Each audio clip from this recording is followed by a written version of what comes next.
This is Lizette from Think Different Dementia. It is Saturday, January the 30th, 2021. I am so very sorry. I'm a couple minutes late. I was having some technical difficulties, not an excuse, just a reality. So today is episode 10 of The Baffled Brain, Demystifying Dementia.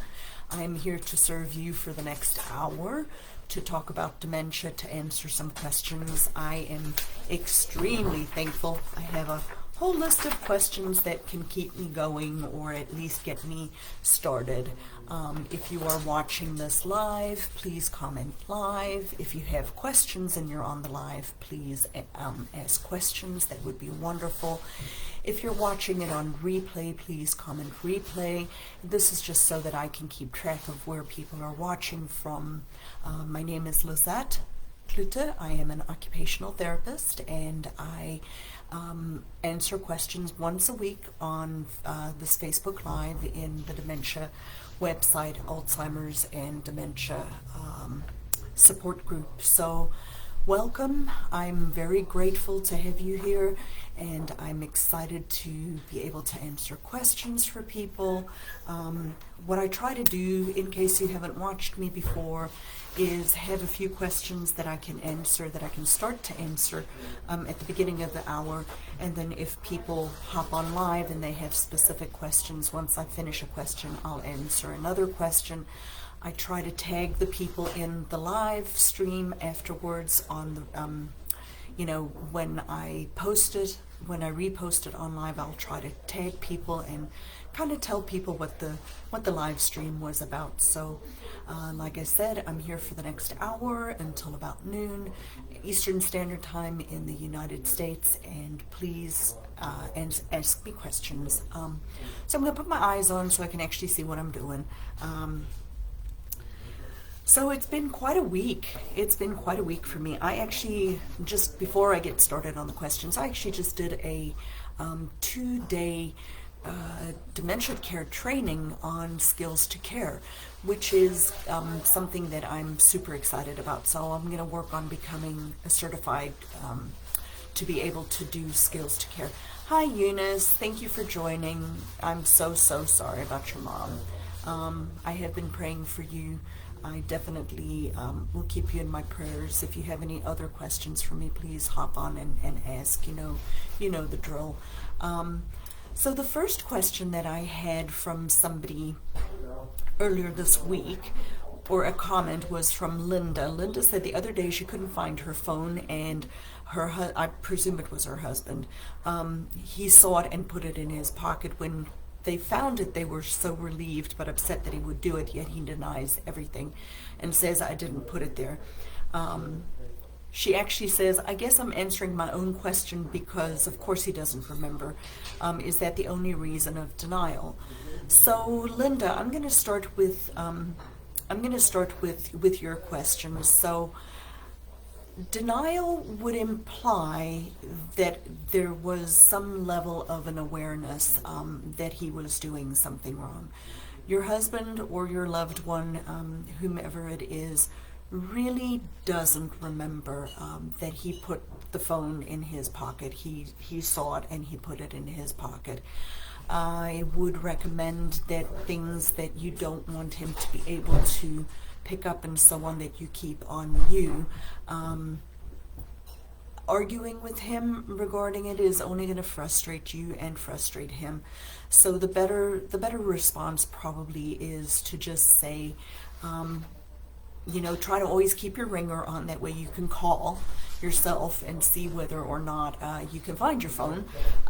But he's not doing it on purpose, and I know it's hard for people to understand that, but as people are going through the phases of dementia, they do lose the ability to anticipate the consequences of their behavior. So if he sees the cell phone and he picks it up and he thinks it's his cell phone, or it's just a nice shiny object or whatever, and puts it in his pocket, he's not really doing it to say, oh, I'm keeping Linda's phone so Linda doesn't have it. So I hope that kind of answers your question. Hi Moira, welcome back. You're worried. You've ordered 3 lots of flowers online to come to me for your sister. What do you mean by that? Just put a clarification. You're worried because you forgot that you had already ordered some flowers online and you kept ordering them online.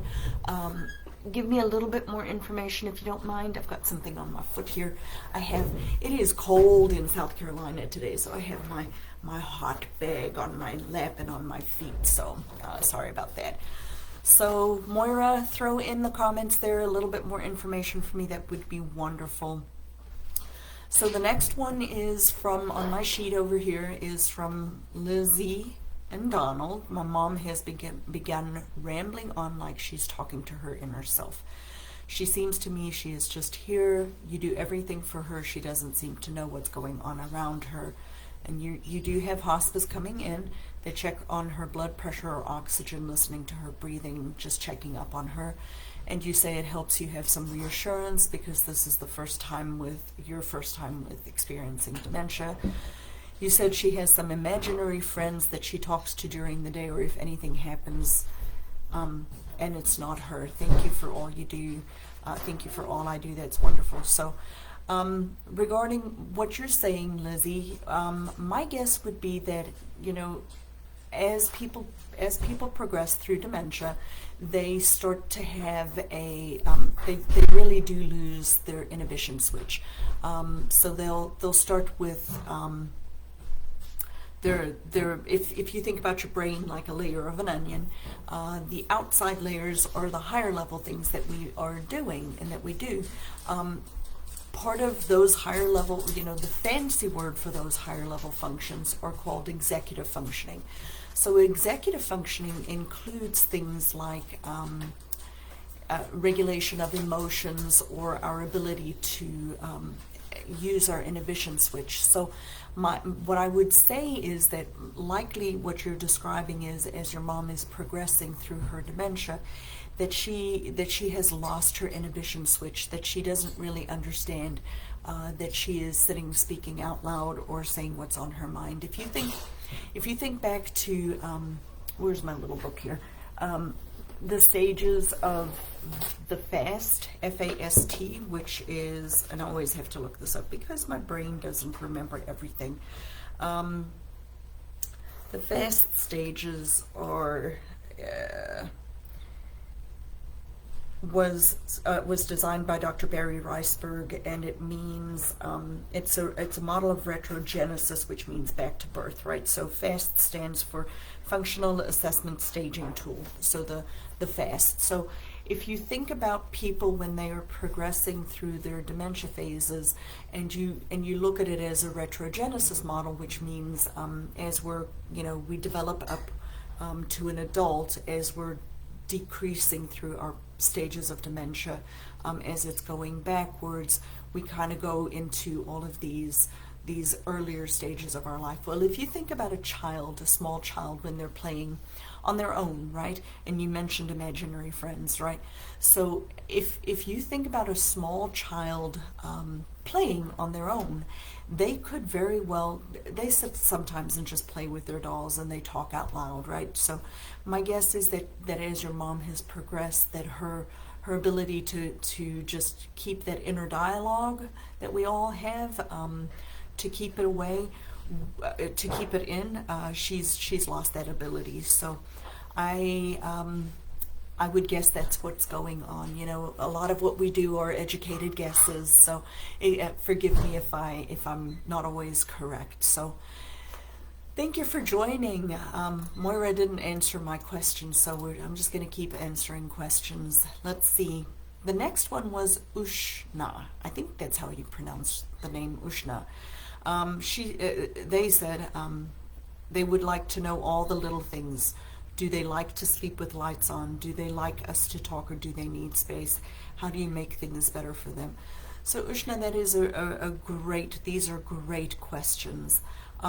Every person, absolutely, it's like, dementia is an umbrella term, right? So dementia just means literally people who are starting to have trouble with their thinking and changes. And underneath the umbrella term, you have lots of little different silos. There are lots of different types of dementia. There's vascular dementia, there's frontotemporal dementia, there's Alzheimer's dementia. There's some reversible dementias, which include things like infections or urinary tract infections and those kinds of things. So just like every one of us is different, and every one of us is not, we don't have the same likes, preferences, cultural backgrounds, financial things. We have different interests. We are all different. So asking a general question like, do people with dementia like to sleep with lights on? The best answer to that is going to be, it depends, right? It depends on the person. It depends on the stage of their dementia. It depends on what other things are going on in their lives. It's some people might want to sleep with the lights on because they feel safer. Some people might not want to sleep with the lights on because the shadows make them feel like there's somebody else in the room. So a lot of what we do when and my background is an occupational therapist, what we do when we're working with people who have behaviors of any kind, right? Behaviors can be positive behaviors, they can be negative behaviors. Behaviors just literally mean a way of communicating. People with dementia don't have the ability to be able to tell us anymore what they need. And so when they start to exhibit behaviors, we want to be trying to figure out what it is that they are trying to communicate with us. So when you ask a question like, do they like to sleep with the lights on? To me, I would need a lot more information. But what you do when you are working with your loved one at home, when you have somebody at home that you have something going on, the best thing that you can do is try to start writing things down, because the more you write things down about what behaviors you're seeing, and like I said, behaviors can be positive behaviors, they can be negative behaviors, but behaviors typically have something that's triggering them, whether it be the environment, the caregivers, something going on in the person. A behavior, whether it's positive or negative, usually has something going on. So say, let's use the example of somebody becoming afraid with the lights off. Does it happen every day? Is it just once a week? Is it once a month? Or are there other things going on? The more detail you can write down about what it is that you're seeing, the more you have the ability to come up with your own solutions to the problems that you're facing. The other question Ushna asked was, do they like us to talk or do they need space? Well, yet again, that's going to depend, right? I'm a pretty loquacious or talkative person at work, but when I come home, I really just don't want to talk to anybody. So again, it's going to depend on the person. If they are feeling like they are overwhelmed, there's too much going on, they may get overstimulated and need some space and not have you talk to them and need a little bit of decompression time. Or a person can be understimulated. They can just be sitting there and need you to actually talk to them and stimulate them and keep them engaged in activities. As people with dementia are going through their processes, they get to a point where, like you and me, most normal people, well, I'm mostly normal. I'm not going to say I'm normal, but I'm mostly normal. Most people have the ability to initiate their own activities, right? I get bored, I get up, I walk to go get a book or read or do something. I go play with my chickens outside. Somebody said I haven't posted a chicken video in a while. I'll try to post a chicken video this week. So as people are progressing through their phases of dementia, they will get to a point where they lose the inner ability to actually initiate doing something. And so it's not that they don't necessarily still have a desire to do things. They just don't have the capacity to do them on their own anymore. So back to Ushna's question, do they want us to talk or do they need space? It's going to depend. It's going to depend on your loved one. It may even depend on the day. You know, one day they may get overstimulated if you talk to them too much. Another day they may need you to bring them out and talk to them. So I hope, Ushna, that answers your questions. Nashida, long time no see. How are you? Are you still with your parents? If you're still on, please go ahead and throw me some information about how you're doing. I love to see how people are doing at home. So I will wait for your comment if you're still on. So, all right. So there's another question. This was from Tracy. Tracy asked a very good question. Tracy's question was, can you address cures? There are some people in the group posting cures, and families will do anything and believe anything. So Tracy, that is a great question. The medical model right now does not recognize any particular cures for dementia. Dementia is being found out more and more with research, and there are people out there who are actually medical doctors who are researching cures. There's no what I would call monotherapy cure, right? There's no let's go to a doctor, let's get a medication XYZ, and you take it and boom, your dementia's cured. It doesn't work that way. What is being found out more and more is that dementia has a lot of causes. There are tangles and plaques in people's brains, and as they're researching it, it's hard to determine as the physicians and researchers are researching dementia.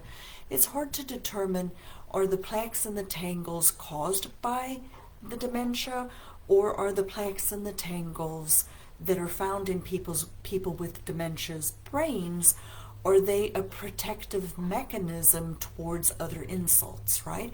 And so there are researchers out there that are starting to show that dementia per se has multiple different causes, multifactorial. There's a lot of different things that can cause cognitive decline. Things like diabetes. Diabetes is a strong predisposition for a lot of people. Hypertension, high blood pressure, right? Vascular dementia. People with high blood pressure can develop dementia over time as their bodies are changing and they're not getting enough blood supply to their brain. There are things like toxins, like environmental toxins that can cause dementia presentations and so on. So to answer the question Tracy asked me online was, can I address cures? Those type of cures are probably not real. That's probably just a flat-out scam. Now, are there things that you can do, especially the earlier you start to notice that your loved one or yourself is having changes? There are things that we can do that are lifestyle based. And when you go into the research of dementia, and when you go into the research of a lot of things like cardiovascular disease and things like that, we're starting to find more and more and more these things are actually can be traced back to lifestyle, blood sugar, body mass index, what we eat, the environment we live in. Are we eating the right foods? Are we eating the wrong foods? Are we being exposed to environmental toxins? Toxins can be things like allergens. They can be literal toxins. There's so much that's going on in our body that we can work on. And so if people truly want to know a little bit more about some of the lifestyle changes that you can do, you can reach out to me. I would be happy to talk to you about that. It's a very comprehensive conversation, and it's hard to do in a format like this because it is very individualized. So that was Tracy's question about cures. So monotherapies do not work necessarily. There's never likely going to be a pill, a one pill, here, take pill XYZ, and boom, your dementia's cured. But really, honestly, no medication really works that way. So Nishita said in the comments over here, we changed some of mom's meds and she's calmer at bedtime, but sundowners is so bad. One thing that really stands out is that she is negative about everything, swears a lot, calls us horrible names, difficult to deal with. Any advice would be great. So Nishita, that is wonderful. Well, it's wonderful that you made a comment. Thank you so much. Not wonderful that you have this going on. That is not what I meant at all. I am so glad though that some of her medications have been changed and that she is calmer at bedtime. So back to your other statement, one thing that stands out is that she is very negative about everything. She swears a lot, calls us horrible names, difficult to sometimes deal with. Any advice would be great. So Nishita, back to the FAST, the Functional Assessment Staging Tool, which is the retrogenesis model. As people are progressing, people are born, they develop, they get to an adult phase, right? As people are going back through, one of the models is as people are going back, declining through dementia, that they will start to have these changes over time. And what you're describing there reminds me again of the executive functioning part of our brain, right? Our inhibition switch. As mom is changing over time, one of the things that is going away is her inhibition switch and her ability to control her own emotions, to be able to use her own inhibition switch. I'm a Christian, and I believe that we are all created in the image of God, and that we live in a fallen world. And not like a lot of people believe. I don't actually believe we are inherently good. I believe that we are all sinners and that we are inherently sinful. And part of what I think happens as we see people change is, I know myself, and I can only use myself as an example, right? I know that I don't think a lot of nice things sometimes about people, right? I don't always want people to know what I'm thinking. I don't always want them to know that when I'm in the grocery store and I see somebody that I had these not nice thoughts about people. But I have an inhibition switch, right? And that's part of my emotional regulation, which is part of executive functioning. And my inhibition switch allows me to not say what comes in my head. I'm able to know that there are social norms, that it makes it unacceptable for me to say, I see somebody who is vastly overweight and think you're a slob, you're, whatever negative things I have. I don't necessarily go and blab that out, right? So when you back with the kids stuff, right? So when our children are little, they don't have that inhibition switch. So what do you do in the store? They start to say, Mommy, look, so-and-so, and you smack your hand over their mouth to make sure that they don't say it, right? Because you know what's going to come out. So as your mom is going through this, she has lost her inhibition switch, likely. She doesn't, those things are inside, and it's a lot easier to just let what's in your mind out, and it's not that she necessarily means it. And yes, it is extremely difficult to deal with.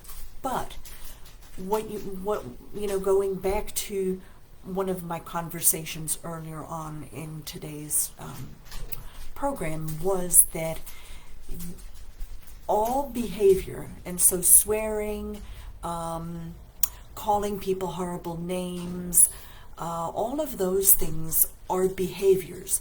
Well, people with dementia have lost the ability to necessarily communicate with us well. And what I mean by that is that her behavior is trying to communicate something to you. She's not necessarily communicating in the right way, right? She can't tell you I'm constipated. She can't tell you I'm hurting. She can't tell you it burns when I pee. She can't tell you I'm feeling scared or lost or lonely, or I'm afraid, or I'm tired, or I'm hungry. So when you have these behaviors, you want to start to become, so the personal demonstrated behavior and a behavior, you want to look before that. What happened before that? Were there certain caregivers? Were there certain people? Does it happen always in the same place in the house at the same time of day? Was it, be very specific and start to write those things down, because the more information you have about the behavior, the better you can start to tailor and make changes. You have to be what I call a dementia detective. So write it down. Did she just eat? Is she hungry? Is she constipated? When was the last time she had a bowel movement? The more specific, especially, and so don't just diarize, or don't just write down the bad things when they're happening. When it's a good day, right? You want to write down what happened those days, what happened before that. Were there other people there? Were there, what was the situation? What was going on? Were there, did she just have a bowel movement that day? You want to really get like nitty gritty, specific, in writing down the triggers or things going on beforehand, because the more information you have about what's going on, and the more you can step back from the situation and observe and truly try to be specific about that level of detail, the better you can start to be looking and saying, oh, yeah, it's always when so-and-so and such, it's always this time of day, and we're in this room.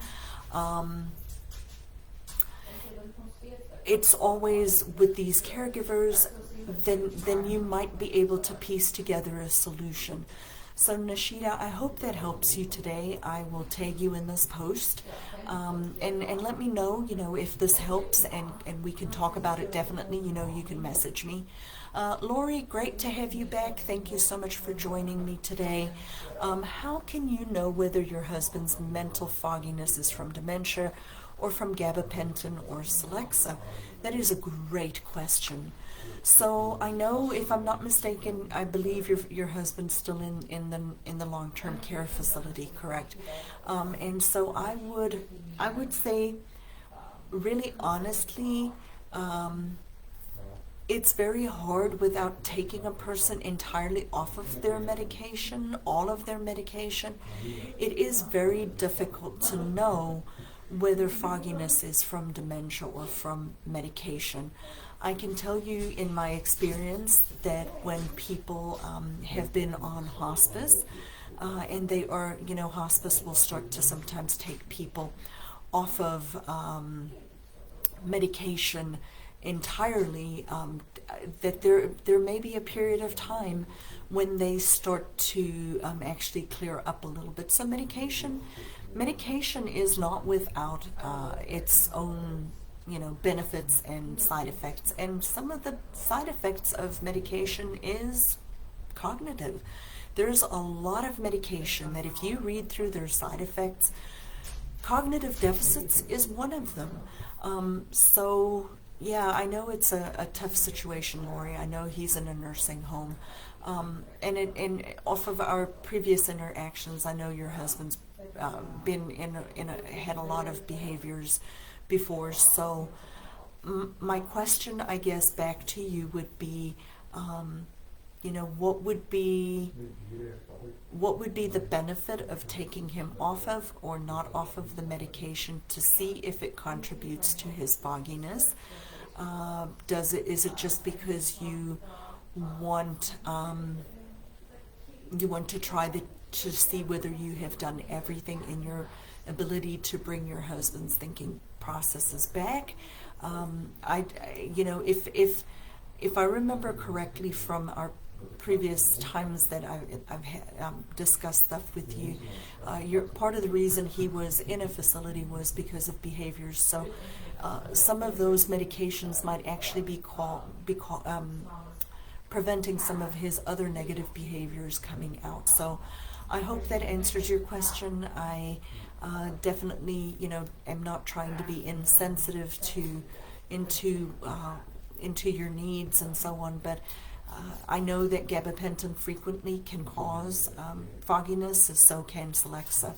So be his advocate. That's the best thing you can do, is be his advocate. Keep pushing, keep pushing, keep pushing. Ask, why is he still on this medicine? Can we take him off?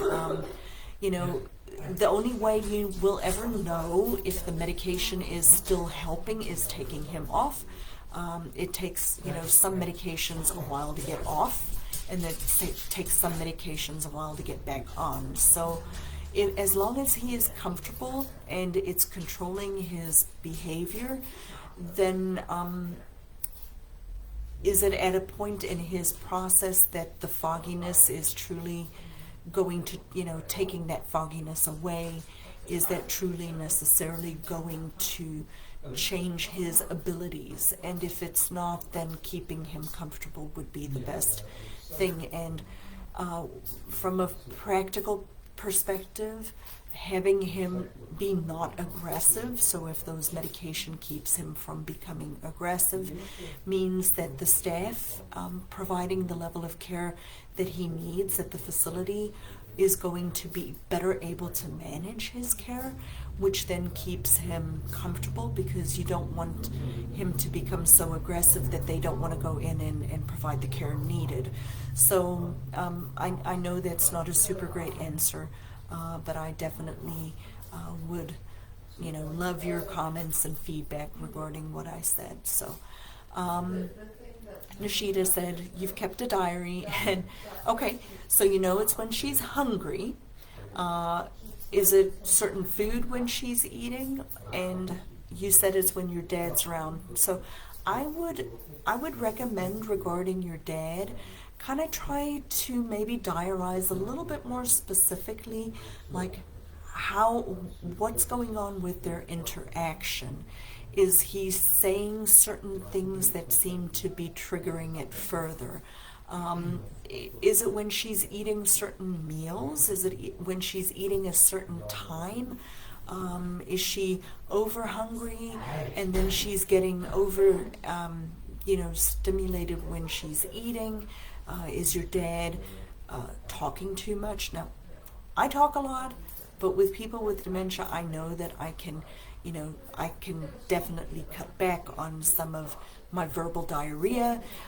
So if you can start around that situation and start to even dig deeper, Nishita, into layers and layers and layers, and see if you can figure out what the trigger is, because you might want to have your dad not be around when she's then actually eating, or he needs to not be talking as much, and then or to try to keep the situation a little bit better controlled like that. So, and regarding bad mouthing him in front of other people, I don't know what your circumstances are regarding that, but maybe a strategy that you can try is so if he's there when she's bad mouthing him in front of other people, have you tried to have him be away and see if that takes care of the behavior, so she's not bad mouthing him because she doesn't see him? Those are certainly hard situations. I'd love for you to, you can message me with more specifics. I will message back. I don't always get back immediately, but I will message people back if they have specific questions or things that they want to ask. Be specific with your bad mouthing him in front of other people. Try to try to diarize yet again, try to diarize as much as possible regarding what's going on in those situations, because if you can figure out the triggers, then you can maybe control some of those behaviors. And Lori said, thank you, I see your point, I understand and agree that he gets better care and when the staff are happy to be around him. Well, thank you, Lori, I appreciate it. You know, I know your situation's hard, and COVID has made it even doubly hard, I'm sure. In order to have people in a facility, it must be extremely devastating. I have, my heart goes out to anybody who has people in a facility right now, but your job still is to be their advocate. Your job still is to be as forceful and as aggressive as you can, aggressive in the sense of being their absolute advocate within the constraints of what we're dealing with right now. Always try to be there as much as you can. And I know right now a lot of facilities won't let people in, but there are other ways that we can be there. There are other ways that you can still be your loved one's advocate. So Nishida, yes, be a dementia detective. That's the best thing you can do. And, you know, if you need to, just reach out and ask some more questions. And then there was another question on my handy-dandy little cheat sheet here from Bradley. Bradley asked a really great question. And Bradley is obviously in the U.S. because his question is related to Medicare.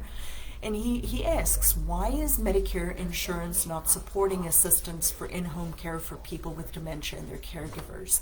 Is our health system broken? You know, Bradley, this is a tremendously good question. Medicare was never set up, and I'm an occupational therapist, so I work in healthcare, and I truly understand Medicare to a large extent. Medicare was never set up to be a provider of long-term care. That's never been the emphasis of Medicare. Medicare is insurance. Medicare is a benefit. It is an entitlement benefit that people have, but it is not like long-term care insurance policies where you could have a nursing home insurance policy or a caregiver insurance policy or one of those kinds of things. They were not, it's not set up for that.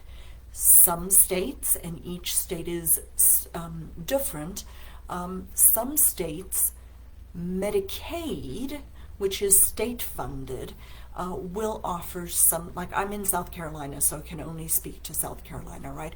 In the state of South Carolina, our state has what's known as community long-term care.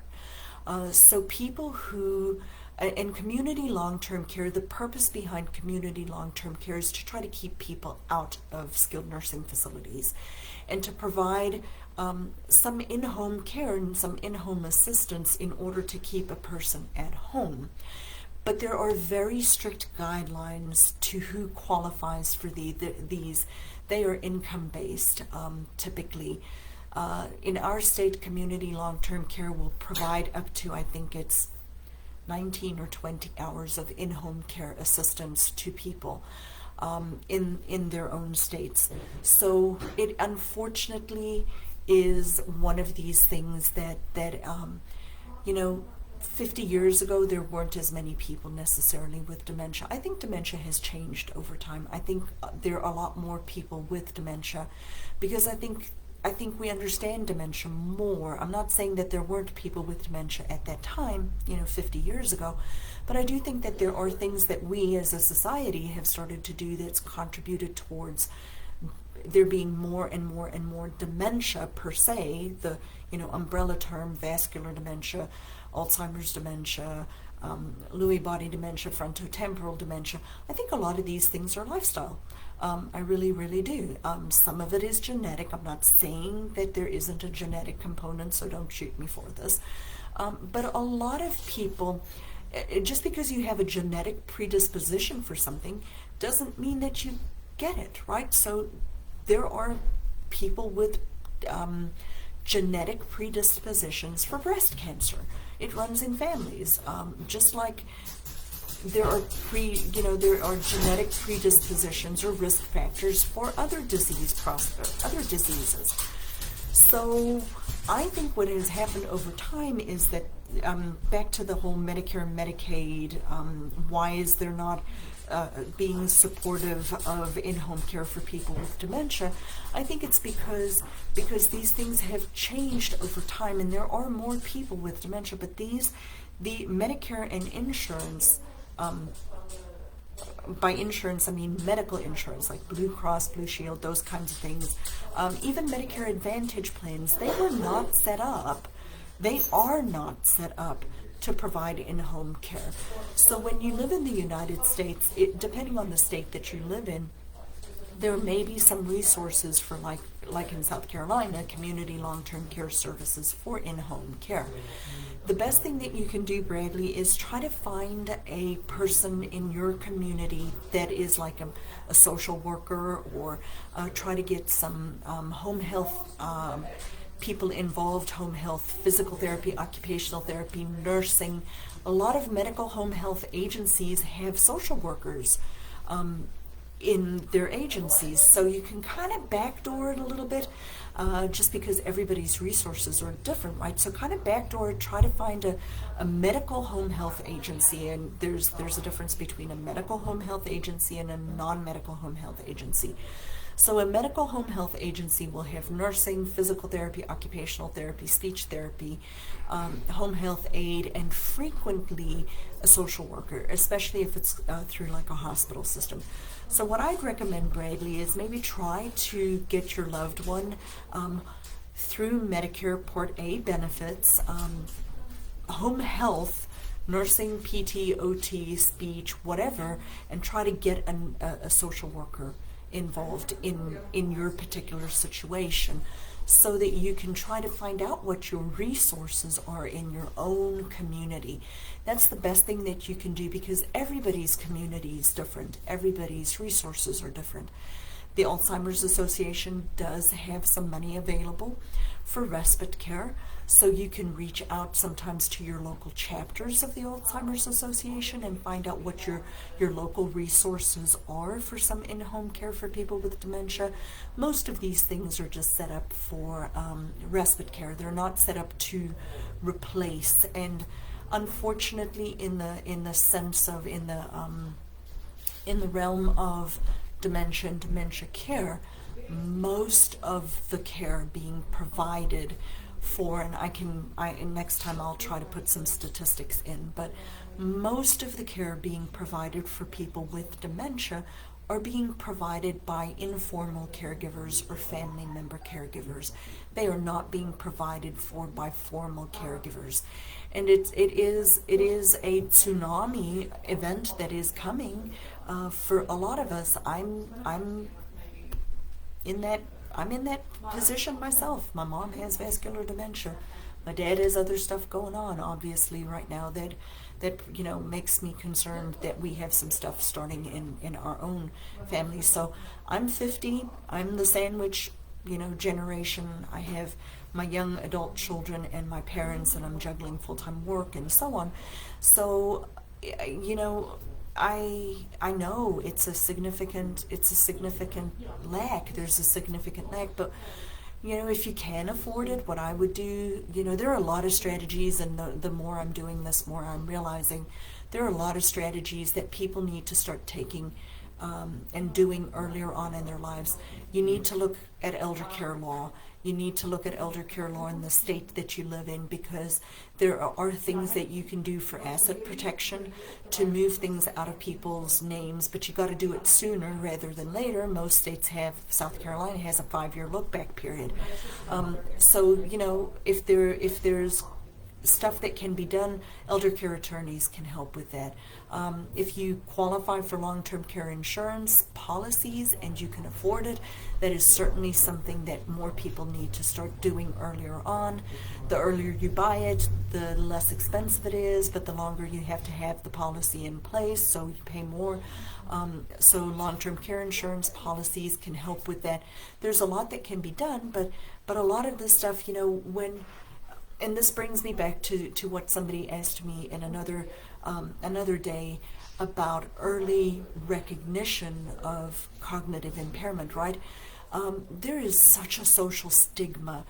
We have such a there is such a social stigma regarding cognitive impairment that people don't want to get a diagnosis. But the earlier you can find out that something's going on, even if you suspect something's going on and you can get some of the stuff in place and then get a diagnosis, that would be the better way to do it, because it truly, if you know something's going on, you want to get your stuff together before you get the diagnosis, because otherwise after the diagnosis you don't necessarily qualify for it anymore. So I hope that was helpful, Bradley. I think we need to start to have more and more dialogue out in the open about people with cognitive impairment, and that there not be such a stigma to it. I have one more person's little question on here for today, and then I'm going to sign out for my Saturday session. This is from Anne. Anne said, and Anne, I will tag you in this. I will tag everybody whose questions I answered online, I promise. Anne said, I'm moving my aunt to a memory care unit on Tuesday. She says her aunt is not aware of this yet, doesn't want to go, doesn't think that she needs more care. What are my thoughts on when, if I should tell her in advance or just take her that day to her new room? Currently, she lives in an independent living and needs a more secure space or place. She has a couple of friends I know she'll want to say goodbye to, but she cannot risk her freaking out and not coming. Any thoughts? She says that she is not safe where she is. She's wandering around at 2 a.m. to find her other room in the other place and going outside in the freezing cold. And that is a fantastic question. Thank you so much for asking. So you're moving her onto a memory care unit. So she obviously lives in an independent living, and what I can piece together from what you have said is that this is potentially an independent living that's a continuing care community that may have a memory care unit on site, or she's in an independent living community and is moving off-site to a memory care unit. So to answer the first question, if you are her decision maker, and she is at a point where she cannot make her own decisions, regardless of whether she wants to go or doesn't think she needs more care. If the decision has been made that she is not safe where she is anymore and you need to move her, you need to move her. When people progress through their levels of dementia and they get to that point where they cannot anticipate the secondary consequences of their actions anymore, and they are not able to make these decisions, it is incumbent on us as their care system, as their care providers, to help them with these transitions. I personally, without knowing your aunt, I don't know which would be the best.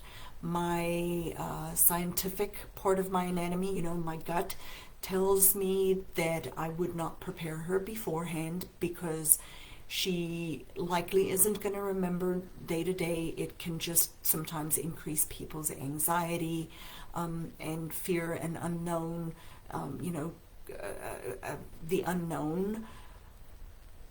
I would try to set up her home, her new home, for her as best you can before she gets there. I would take her, I would not necessarily try to have her friends go say goodbye beforehand. I would have her be moved, I would move her in. I would let you know that there is a strong likelihood for anybody at this level of cognitive impairment of having a actual decrease in her abilities after the move. Be prepared for that. It is not uncommon after a move for anybody with any level of cognitive impairment for there to be a period of 3 to 4 or even 3 to 6 weeks of increased confusion, because they are now needing to get used to a new environment. So our brains are wonderful. We are all like this. We all actually use our environment to cue ourselves to keep us on track, whether we have normal thinking processes or whether we have dementia. For example, I always use this example when your kids are small and you are helping them do something and you're in your morning routine, right? Routine is our friend. We all do things the same way every single day, right? And you're brushing your teeth, you have your normal routine of when you do it, and your 2 or 3-year-old comes in and pulls on you and says, Mommy, Mommy, I need you to whatever. And, you stop what you're doing, you swish out your mouth, you go, you help your child, you take care of what their needs are, and then you come back to them and you stop and say, what was I doing? I don't remember what I was doing. And you kind of have to take yourself back. Oh, yes. Well, it's because your normal routine was interrupted, right? So we cue ourselves with our environment. If you always get up and do the same thing in the same spot, in the same place every day, now you've moved. So your aunt is going to move from a very familiar surrounding, a very, very familiar environment, to a separate environment that is not familiar anymore. And so it's going to take her brain 3 to 6 weeks, 3 to 4 weeks to get used to a new routine. So yes, it's incumbent on you to keep her safe. No, I wouldn't necessarily, without knowing your aunt, I would not necessarily do a preparatory thing, maybe the morning of. You have to use your best judgment regarding what you think is going to be best for her. Depending on her level of impairment, I likely wouldn't necessarily prepare her beforehand. Sometimes people have found it, helpful to just take them to their new environment and let the staff on the other side handle the transition if her impairment level is of a nature that she doesn't, that she cannot know. The wandering outside at 2 a.m. to find her other room is extremely dangerous. It sounds like you are making the right decision, and to move her to a memory care unit, what I would do is I would give her a few weeks of learning a new environment. I'm not saying don't go visit her in the memory care unit. Whatever the policies and things are vastly different everywhere right now with COVID. So I don't know, what the limitations for that is going to be. And then once she has gotten used to her new environment, I would have her friends go visit her there. We want her friends to be integral. We want her friends to be around, but we need to give her some time to get used to the new surroundings. Every person is different though, so you may try it and find out that this is not working real well by not having her friends come visit her. Then you just regroup and have them come to try to see her earlier. You can try to get the staff to FaceTime her friends and those kinds of things. Just know that, for us right now, a lot of things are being done virtually, right? People with dementia don't necessarily, if they get to a point where they cannot see them, where they don't recognize themselves in a mirror, then a computer screen with a different person on the other side may not make a whole bunch of sense to them. Then sometimes that may be better to just have a phone call where they can hear somebody's voice that they may recognize. So yet again, today is Saturday, January the 30th. It's 2021. My name is Lizette. I'm an occupational therapist. This was my 1 hour live for this group in the Alzheimer's and Dementia Support Group. I post this in my own Facebook group called Think Different Dementia. You are welcome to join me there as well. I'm slowly going to be starting to do more things in that group as the group grows. I have a Facebook page. I also have a YouTube channel where I put all these videos up. My goal with this is just to serve you. I want to get to know you guys. I want to get to know how to serve you better. I post this live later on, and I tag everybody that I mentioned in here on the live. So thank you for joining me this Saturday. I have a very exciting Saturday afternoon planned. My daughter and my husband and I are going to go pick out a new cat. We lost one of our cats last week, and so we are going to have some happy today. And I want to say bless you. Thank you so much for joining me. The Lord bless you and keep you. I hope you come back, share this video with people. This is just for educational purposes, and reach out to me individually if you have questions. But if you want to know more, please, this is just to serve. So thank you, and God bless. Bye.